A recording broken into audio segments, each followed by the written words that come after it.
हम पूनम कर्ण सब गोटे के प्रणाम करैत छी और दीपावली के सब गोटे के बहुत बहुत शुभकामना।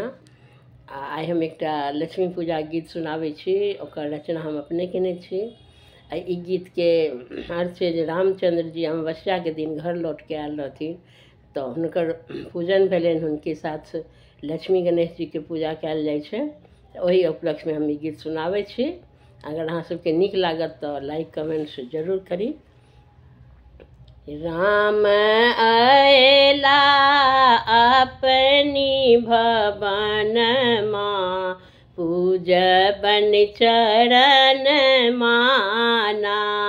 राम अयला अपनी भवन माँ, पूजबन चरण माना। पूजबन चरण माना। सोन सुराही हम मंगायब, नीर गंगा जल भरी लायब। सोन सुराही हम मंगायब, नीर गंगा जल हम भरी लायब। हम त चरण पखार बनी आंगन माँ, अपनी भवन माना। हम त चरण पखार बनी आंगन माँ, अपनी भवन माना। राम अयला अपनी भवन माँ, पूजबन चरण माना। पान सुपारी लड्डू मखान, साठल पुआ पकवान। पान सुपारी लड्डू मखान, साठल पुआ पकवान। हम त भोग लगे बनी आंगन माँ, अपनी भवन माना।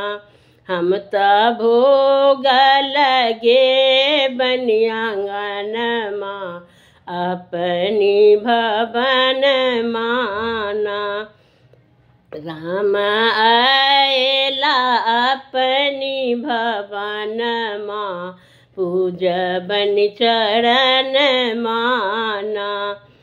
राम भवन हम खूब सजायब, लक्ष्मी गणेश संगहि हम पूजब। राम भवन हम खूब सजायब, लक्ष्मी गणेश संगहि हम पूजब।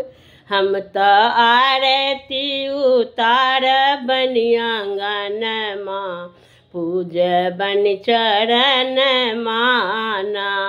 हम त आरती उतार बनी आंगन माँ, पूजबन चरण माना। राम अयला अपनी भवन माँ, पूजबन चरण माना। पूजबन चरण माना। धन्यवाद।